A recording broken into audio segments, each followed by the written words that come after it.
D'abord, dans le désordre, on peut faire quoi? On peut faire ce qu'on appelle des cadavres exquis. Ça peut devenir le jeu de société nouvelle génération que vous avez dans votre boîte à outils à la maison.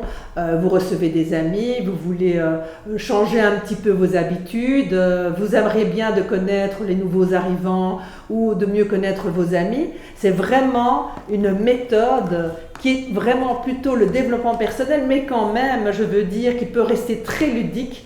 Mais vous verrez que les gens, quand ils jouent à ce jeu, quand ils doivent écrire pendant 2 minutes ce qu'ils ont ressenti en regardant le petit set de cartes qui est installé devant eux, le sérieux avec lequel chacun s'applique. Et puis alors on fait un tour de table comme ça, et à la fin on découvre les histoires et les points de vue des différentes personnes sur ce qu'ils ont ressenti en regardant les cartes.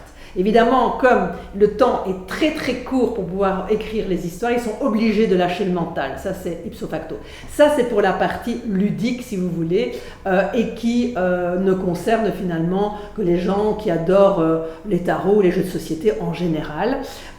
Mais pour les autres, alors là, ça devient beaucoup plus intéressant. Parce que pour les psychologues, c'est vraiment un outil, une méthode thérapeutique en soi. Moi, disons que je me fais appeler psytarologue, malgré que je suis déjà traumatologue, mais maintenant j'ai la casquette, je me suis auto-érigée en tant que psytarologue parce que je fais de la thérapie avec mes cartes.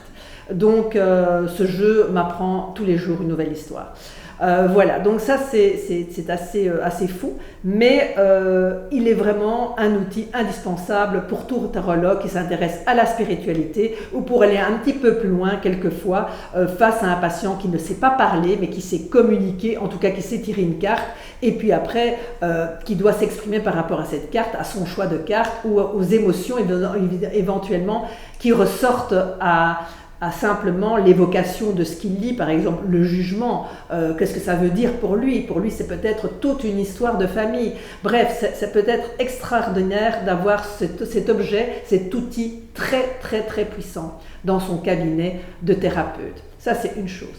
Pour les médiums peut-être pas, parce qu'ils sont beaucoup plus loin que tout ça, mais pour par exemple les personnes qui utilisent le tarot, donc je veux dire les tarologues, les cartomanciens et cartomanciennes, qui aiment bien d'avoir plusieurs sets de jeux, qui aiment bien d'avoir l'oracle de Béline, qui aiment bien d'avoir le tarot de Marseille, qui aiment bien d'avoir le petit Lenormand. Enfin bref, le tarot décrypté est un outil en soi qui est révolutionnaire parce qu'il utilise des graphies différents et surtout qui permet une combinatoire complètement infinie et inédite.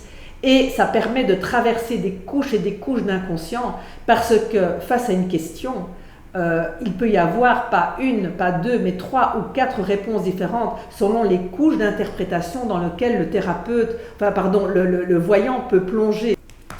Alors, non seulement il est intéressant de l'avoir dans son cabinet de consultation en tant que psychologue ou thérapeute, mais aussi en tant que, disons, voyant ou cartomancien, mais aussi dans toutes les familles où le jeu de société a, disons, une place prépondérante, mais aussi il est très intéressant de l'avoir quand on veut écrire son roman autobiographique, ou si on veut, pour pouvoir se détacher un peu de sa propre histoire, ou si on écrit un scénario, ou si on se retrouve devant la page blanche mais qu'on veut absolument raconter une histoire, ou qu'on a une nouvelle dans la tête, mais franchement cette nouvelle n'est pas habitée.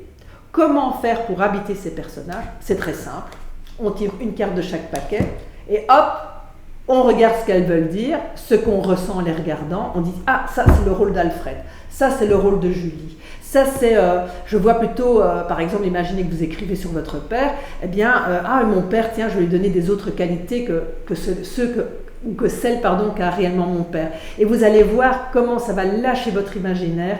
Ça va être juste exponentiel au niveau des possibilités et vous allez être ravis d'avoir un outil débloqueur de votre inconscient. Mais ça peut être, alors ça c'est sa 5e particularité, on peut aussi faire une roue zodiacale avec toutes les cartes et pour l'année qui s'en vient par exemple, voir un petit peu en fait qu'est-ce qui va nous arriver en 2022. Voilà, je vous remercie. Et je retrouverai certains d'entre vous qui le souhaitent lors d'une formation qui va bientôt être mise en ligne. Merci beaucoup.